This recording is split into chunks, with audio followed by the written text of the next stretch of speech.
వార్తల్లోని ముఖ్యాంశాలు.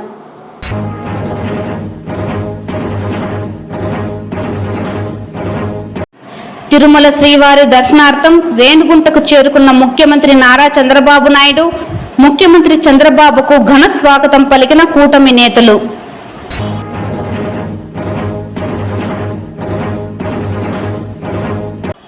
అంగవైకల్యం శరీరానికే కానీ మనసుకు కాదు.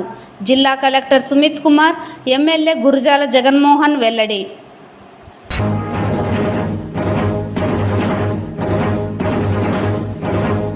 సనాతన ధర్మ పరిరక్షణ కోసమే ఉప ముఖ్యమంత్రి పవన్ కళ్యాణ్ వారాహి డిక్లరేషన్ సభ నిర్వహించారు. తిరుపతి జనసేన ఎమ్మెల్యే ఆరణి శ్రీనివాసులు స్పష్టం.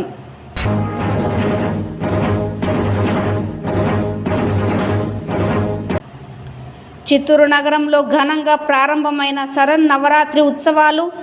దుర్గామాతకు తొలి పూజ నిర్వహించి నవరాత్రి ఉత్సవాలను ప్రారంభించిన చిత్తూరు ఎమ్మెల్యే గురజాల జగన్మోహన్. వార్తల్లోని వివరాలు. తిరుమల శ్రీవారి దర్శనార్థం గన్నవరం విమానాశ్రయం నుండి రేణిగుంటకు చేరుకున్న ముఖ్యమంత్రి నారా చంద్రబాబు నాయుడుకు నేతలు ఘన స్వాగతం పలికారు. తిరుమల శ్రీవారి బ్రహ్మోత్సవాలలో భాగంగా స్వామివారికి పట్టు వస్త్రాలు సమర్పించేందుకు ముఖ్యమంత్రి నారా చంద్రబాబు నాయుడు రేణిగుంట విమానాశ్రయానికి చేరుకున్నారు. ఈ సందర్భంగా కూటమి నేతలు, అభిమానులు ఆయనకు ఘన స్వాగతం పలికారు.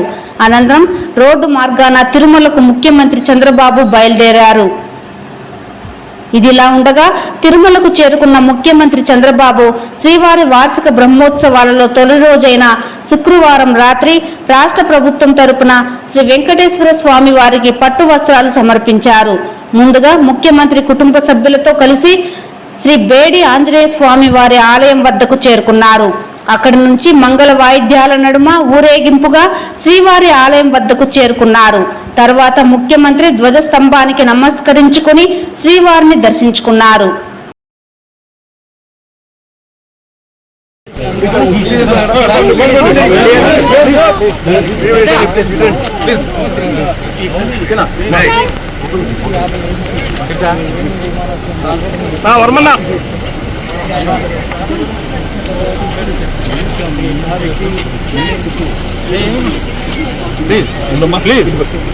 Madam please right sir please okay sir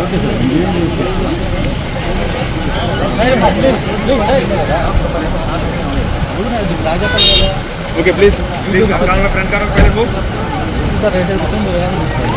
కదా రైట్ సైడ్ కూర్చొని ఎక్కడ వచ్చి గురు గురు ఎన్నికరా గురు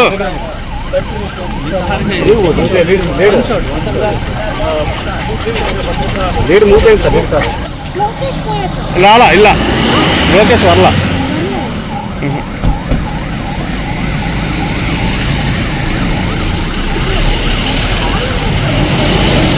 అన్నా లోకేష్ రాలేదనా రాలా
చిత్తూరు నగరంలోని దుర్గమ్మ దేవస్థానంలో శరన్నవరాత్రి ఉత్సవాలను ప్రారంభించడం చాలా సంతోషంగా ఉందని చిత్తూరు ఎమ్మెల్యే గురుజాల జగన్మోహన్ తెలిపారు. దసరా నవరాత్రి ఉత్సవాలలో భాగంగా గురువారం రాత్రి అమ్మవారు మహాలక్ష్మి అలంకారంలో భక్తులకు దర్శన భాగ్యం కల్పించారు. ఈ సందర్భంగా నవరాత్రి ఉత్సవాలను ప్రారంభించేందుకు చిత్తూరు ఎమ్మెల్యే గురుజాల జగన్మోహన్ ముఖ్య అతిథిగా హాజరై అమ్మవారికి ప్రత్యేక పూజలు నిర్వహించి నవరాత్రి ఉత్సవాలను ప్రారంభించారు. ఈ సందర్భంగా ఆలయ చైర్మన్ దిలీప్ రెడ్డి, మాజీ చైర్మన్ విశ్వనాథ్ ఎమ్మెల్యేకు ఘన స్వాగతం పలికి అమ్మవారి దర్శన ఏర్పాట్లను చేపట్టారు. అనంతరం స్వామివారికి ప్రత్యేక పూజాది కార్యక్రమాలు నిర్వహించి తీర్థ ప్రసాదాలను అందజేశారు. ఎమ్మెల్యే మాట్లాడుతూ ప్రతి ఏడాది దసరా ఉత్సవాలను దుర్గమ్మ దేవి ఆలయంలో ఘనంగా నిర్వహించడం ఆనవాయితీగా వస్తోందని, అమ్మవారు మహాలక్ష్మీదేవిగా కొలువుతీరి భక్తులకు అభయప్రదం చేశారని పేర్కొన్నారు. అమ్మవారి కృపా కటాక్షాలు ప్రజలపై మెండుగా ఉండాలని ఈ సందర్భంగా ఆయన ఆకాంక్షించారు. ఈ కార్యక్రమంలో నగర mayor Amuda, deputy mayor Rajesh Kumar Reddy, అధికారులు తదితరులు పాల్గొన్నారు.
సనాతన ధర్మ పరిరక్షణ కోసమే ఉప ముఖ్యమంత్రి పవన్ కళ్యాణ్ వారాహి డిక్లరేషన్ సభ నిర్వహించడం జరిగిందని తిరుపతి ఎమ్మెల్యే ఆరణి శ్రీనివాసులు తెలిపారు.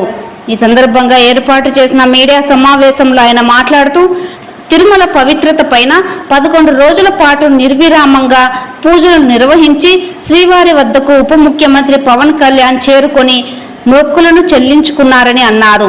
తమ పార్టీ అధినేత పవన్ కళ్యాణ్ పై విమర్శలు చేసే స్థాయి మాజీ ఎమ్మెల్యే భూమన కరుణాకర్ రెడ్డికి లేదని స్పష్టం చేశారు. తిరుమల వేదికగా గతంలో భూమన ఎన్నో అరాచకాలు అపరాధాలు చేయడంతో పాటు తిరుమల కొండను అపవిత్రం చేసిన ఘనత మాజీ ఎమ్మెల్యే భూమనకే దక్కుతుందన్నారు. ఎన్డీఏ ప్రభుత్వం అధికారంలోకి వచ్చిన వెంటనే ప్రక్షాళన మొదలు పెట్టామని, అందులో భాగంగానే తిరుమలలో కల్తీ నెయ్యి వ్యవహారం బయటపడిందని పేర్కొన్నారు. వైసీపీ ప్రభుత్వ హయాంలో రాష్ట్రంలో రావణ పాలన కొనసాగించడంతో పాటు తిరుపతిలో రాక్షస పాలన జరిగేదని, ప్రస్తుతం ఏపీలో రామరాజ్యం మొదలై ప్రజాపాలన కొనసాగుతోందని స్పష్టం చేశారు.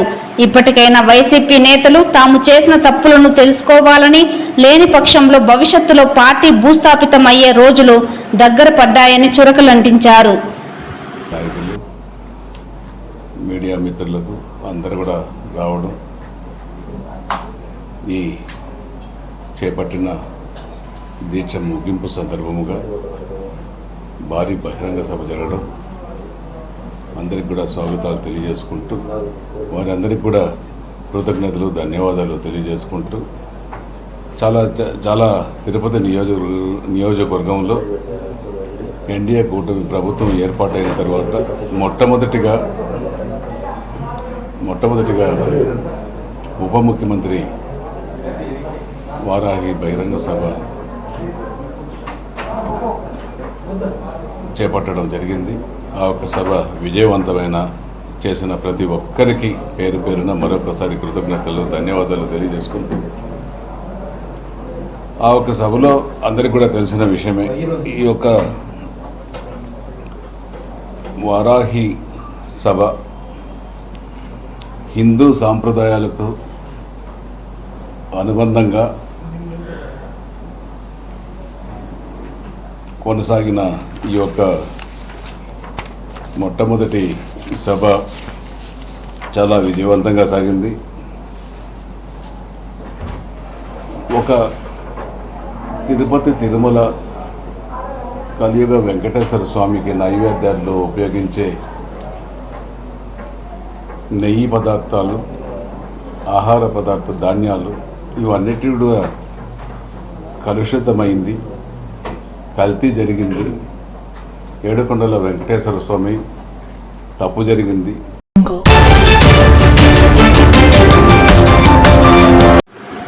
అంగవైకల్యం శరీరానికే కానీ మనసుకు కాదని జిల్లా కలెక్టర్ సుమిత్ కుమార్, చిత్తూరు ఎమ్మెల్యే గురజాల జగన్మోహన్ తెలిపారు. శుక్రవారం చిత్తూరు నగరంలోని అంబేద్కర్ భవన్లో విభిన్న ప్రతిభావంతుల సంక్షేమ శాఖ ఆధ్వర్యంలో కృత్రిమ కాలు పంపిణీ కార్యక్రమాన్ని జిల్లా కలెక్టర్ సుమిత్ కుమార్, చిత్తూరు ఎమ్మెల్యే గురజాల జగన్మోహన్ ప్రారంభించారు. ఈ సందర్భంగా వారు మాట్లాడుతూ విభిన్న ప్రతిభావంతులు అన్ని రంగాలలో రాణించాలని ఆకాంక్షించారు. వారి కోసం కేంద్ర రాష్ట్ర ప్రభుత్వాలు, స్వచ్ఛంద సంస్థలు ఎన్నో సేవా కార్యక్రమాలు చేపడుతోందన్నారు. ఇందులో భాగంగా ఫ్రీడమ్ ట్రస్ట్ అధినేత సుదర్శన్ రెడ్డి ఆధ్వర్యంలో 208 మంది లబ్ధిదారులకు ఒక్కొక్కటి 15,000 విలువ చేసే 218 కృత్రిమ కాళ్లను పంపిణీ చేస్తున్నామన్నారు. ఈ సందర్భంగా నిర్వాహకులు సుదర్శన్ రెడ్డి మాట్లాడుతూ 28 సంవత్సరాలుగా 40,000 మందికి కృత్రిమ అవయవాలు అందించడం జరిగిందని, భారతదేశంలో మారుమూల గ్రామాలలో సైతం ప్రతి ఒక్క వికలాంగునికి తమ సంస్థ ద్వారా కృత్రిమ కాలు అవయవాలు అందించే లక్ష్యంగా పెట్టుకున్నట్లు తెలిపారు. అనంతరం వికలాంగులకు కృత్రిమ కాలును పంపిణీ చేశారు. ఈ కార్యక్రమంలో విభిన్న ప్రతిభావంతుల సంక్షేమ శాఖ AD Srinivas, freedom trust board member Sudarshan Reddy, BJP Atluri Srinivasulu, deputy mayor Rajesh Kumar Reddy, పలువురు అధికారులు, విభిన్న ప్రతిభావంతులు పాల్గొన్నారు.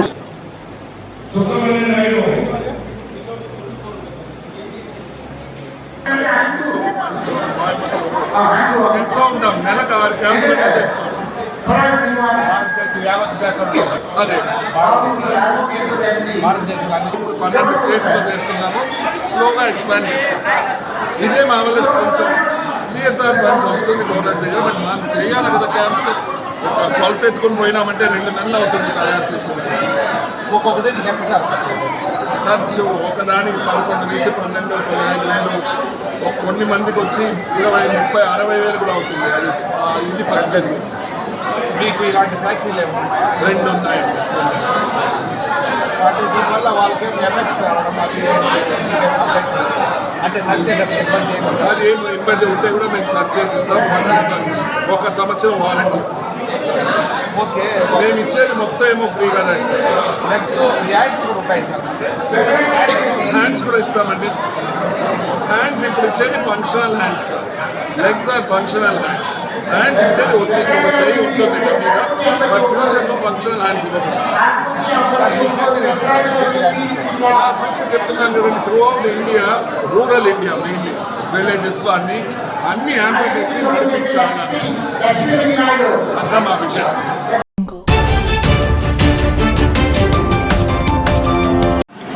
ప్రభుత్వ నూతన మద్యం పాలసీలో చిత్తూరు మున్సిపాలిటీకి ఒక దరఖాస్తు అందినట్లు ఎక్సైజ్ సిఐ శ్రీహరి తెలిపారు. శుక్రవారం ఆయన మీడియాకు వెల్లడిస్తూ నూతన మద్యం పాలసీ కింద చిత్తూరు మున్సిపాలిటీకి 14 దుకాణాలు, పెనుమూరుకు 2, జీడి నెల్లూరుకు 4, గుడిపాలకు 2 దుకాణాలు కేటాయించారని తెలిపారు. ఇందులో చిత్తూరు మున్సిపాలిటీకి ఒక దరఖాస్తు అందిందన్నారు. మున్సిపాలిటీ పరిధిలో 65 లక్షల రూపాయలు, జీడి నెల్లూరు 65 లక్షలు, గుడిపాల పెనుమూరులో 55 లక్షలు డీడీ చెల్లించాలన్నారు. 11వ తేదీ దరఖాస్తు చేసుకున్న వారికి కలెక్టర్ సమక్షంలో చిత్తూరు షుగర్ ఫ్యాక్టరీ కళ్యాణ మండపంలో లాటరీ పద్ధతిలో ఎంపిక జరుగుతుందన్నారు. కూడా లైసెన్స్ ఫీజు 55 లక్షల రూపాయలుగా నిర్ణయించడం జరిగింది. సో ప్రతి అప్లికెంట్ అంటే దరఖాస్తుదారుడు 2 లక్షల రూపాయల నాన్ రీఫండబుల్ అప్లికేషన్ ఫీజుని ఆన్లైన్ ద్వారా చెల్లించి, ఆన్లైన్ ఇక్కడ అప్లికేషన్ 2 లక్షల రూపాయలు ఆన్లైన్లో చెల్లించడం జరుగుతుందండి. సో ఇది నాన్ రీఫండబుల్, మళ్ళీ తిరిగి రావడం జరగదు. సో ఈ ప్రతి వ్యక్తి కూడా ఎవరైతే దరఖాస్తు చేసుకోవాలనుకుంటారో ఆన్లైన్లో https://hpfsprojects.com/ ఈ వెబ్సైట్ ద్వారా దాన్ని ఎంటర్ అవుతారండి. ఎంటర్ అయ్యి వాళ్ళ పర్సనల్ డీటెయిల్స్ అన్ని అడుగుతుంది. ఆధార్ కార్డు, వాళ్ళ ఏదైతే ఐడి కార్డు ఇస్తున్నారో ఆ డీటెయిల్స్ అన్ని ఎంటర్ చేస్తారు. ఎంటర్ చేసిన తర్వాత పేమెంట్ మోడ్లోకి వెళ్తారు. నెక్స్ట్ ప్రాసెస్ జరుగుతుంది. పేమెంట్ మోడ్లోకి వెళ్ళిన తర్వాత ఆన్లైన్, తర్వాత ఒక హైబ్రిడ్ మోడ్, తర్వాత ఆఫ్లైన్ అనే 3 మోడ్స్ ఉంటాయండి. దీంట్లో ఆన్లైన్ అనుకున్న వాళ్ళు ప్రతి ఒక్కరు పూర్తిగా వాళ్ళ ఇంటర్నెట్ బ్యాంకింగ్ ద్వారా కావచ్చు, క్రెడిట్ కార్డ్, డెబిట్ కార్డ్ ద్వారా కానీ ఈ 2 లక్షల రూపాయలు చెల్లించి మిగతా ప్రాసెస్ అంతా కంప్లీట్ చేస్తారండి. సో అలా కాకుండా హైబ్రిడ్ మోడ్ ఎంచుకున్న వాళ్ళు సో అక్కడ ఆగుతారు. హైబ్రిడ్ మోడ్లో ఒక అప్లికేషన్, ఒక చలాన్ ఫామ్ డౌన్లోడ్ చేసుకుంటారండి. ఈ చలాన్ ఫామ్ డౌన్లోడ్ చేసుకొని 2 లక్షల రూపాయలు డబ్బు తీసుకొని ఎస్బీఐ బ్యాంక్కి వెళ్ళారంటే ఎస్బీఐ బ్యాంక్లో ఆ చలాన్ని పేమెంట్ చేసుకొని ఆ చలాన్ని ఇస్తారండి. అది ఎప్పుడైతే సిఎఫ్ఎంఎస్ ద్వారా అది పేమెంట్ సక్సెస్ఫుల్ అవుతుందో ఆటోమేటిక్గా మీ ఏదైతే ముందు డీటెయిల్స్ ఫిల్ చేస్తున్నారో దాంట్లో మీకు అప్లికేషన్ ఫామ్ A3B అనే అప్లికేషన్ ఫాము, తర్వాత రిజిస్ట్రేషన్ సర్టిఫికేట్, అట్లాగే గేట్ పాస్ అనే 3 కూడా మీరు డౌన్లోడ్ చేసుకుని కాపీ తీసుకుంటారు. ఈ 2 మార్గాల ద్వారా ఎవరైతే పేమెంట్ అప్లికేషన్ ఫీజు 2 లక్షల రూపాయలు చెల్లించి ఉంటారో వీళ్ళందరూ డైరెక్ట్గా 11వ తారీఖు మన చిత్తూరు కోఆపరేటివ్ షుగర్స్ వాళ్ళ కళ్యాణ మండపం దగ్గర కలెక్టర్ గారి ఆధ్వర్యంలో ఆ రోజు లాటరీ జరుగుతుంది. 11వ తారీఖు ఉదయం 11 గంటల నుంచి స్టార్ట్ అవుతుందండి. వీళ్ళు నేరుగా అక్కడికి వచ్చేసి ఈ గేట్ పాస్ ని అక్కడ మేము మొబైల్ స్కానర్ ద్వారా ఆ గేట్ పాస్ లో ఉన్న బార్ కోడ్ స్కాన్ చేస్తాము. వాళ్ళ డీటెయిల్స్ అన్ని వెరిఫై చేసుకొని కేవలం అప్లికెంట్స్ మాత్రమే లోపలికి అలౌ చేయడం జరుగుతుంది. కలెక్టర్ గారి సమక్షంలో మొట్టమొదట CT1 అంటే చిత్తూరు మున్సిపాలిటీ స్టార్ట్ అవుతుంది. అంటే 11 గంటల అంటే షార్ప్ 11 o'clock చిత్తూరు మున్సిపాలిటీ మొట్టమొదటిగా లాటరీ తీయడం జరుగుతుంది. ఖచ్చితంగా అప్పటికి వీళ్ళందరూ కూడా అక్కడ హాజరు కావాల్సిన అవసరం ఉంది.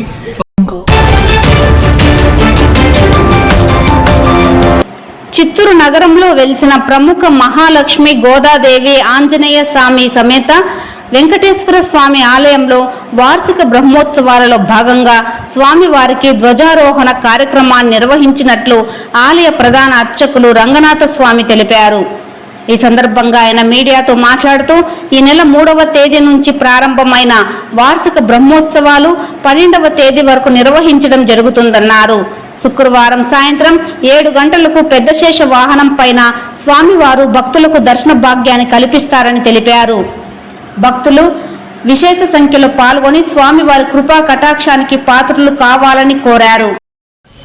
వార్షిక బ్రహ్మోత్సవంలో భాగంగా ఈరోజు పొద్దున 10 గంటలకు శ్రీవారి ధ్వజారోహణం జరిగింది. గరుత్మంతులు సకల దేవతను ఆహ్వానించి స్వామివారికి బ్రహ్మోత్సవం జరుగుతుంది కాబట్టి అందరూ వచ్చి స్వామివారికి అనుగ్రహం పొంది ముక్తిని పొందండి అని చెప్పి ఒక ఐదేహము. కాబట్టి బ్రహ్మోత్సవం మొదటి రోజుగా ఈరోజు తెల్లవారి ధ్వజారోహణం జరిగింది. రాత్రి 7:30కు అర్థశాస్త్రవాణి జరుగుతుంది. భక్తులందరూ పాల్గొని స్వామివారి అనుగ్రహం పొంది తీర్థప్రసాదం స్వీకరించి స్వామివారి అనుగ్రహం పొందవలసిందిగా ప్రార్థన. దయచేసి సాంప్రదాయ దృష్టిలో రండి. ఓం నమో వెంకటేశాయ.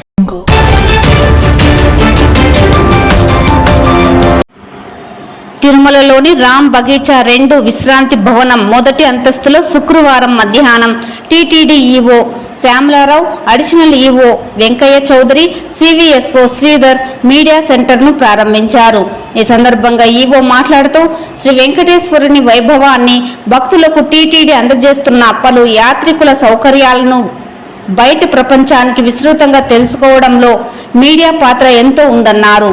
మీ అమూల్యమైన సేవలను దృష్టిలో ఉంచుకొని వార్షిక బ్రహ్మోత్సవాలు పూర్తయ్యే వరకు వైఫై కనెక్షన్, కంప్యూటర్లు, స్కానర్లు, టెలిఫోన్ సౌకర్యం, ఎల్ఈడి టీవీ సహా అన్ని సౌకర్యాలతో మీడియా సెంటర్ను మా ముఖ్య ప్రజా సంబంధాల విభాగం ఏర్పాటు చేశారన్నారు. వార్షిక బ్రహ్మోత్సవాలు పూర్తయ్యేంత వరకు రామ్ బగీచా 2 2వ అంతస్తులో మీడియా ప్రతినిధుల కోసం ప్రత్యేక అన్నప్రసాదం సౌకర్యం కూడా ఏర్పాటు చేయబడిందని తెలిపారు. ఈ 9 రోజుల్లో జరిగే వివిధ ధార్మిక కార్యక్రమాలకు సంబంధించి మీడియాకు ఎప్పటికప్పుడు ప్రెస్ నోట్స్ మరియు ఫోటోలను మా పిఆర్ డిపార్ట్మెంట్ విడుదల చేస్తుందని తెలిపారు.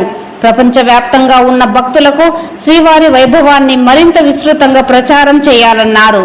ఈ కార్యక్రమంలో సిపిఆర్ఓ డాక్టర్ రవి, పిఆర్ఓ కుమారి, నీలిమ, ఇతర కార్యాలయ సిబ్బంది, మీడియా ప్రతినిధులు పాల్గొన్నారు.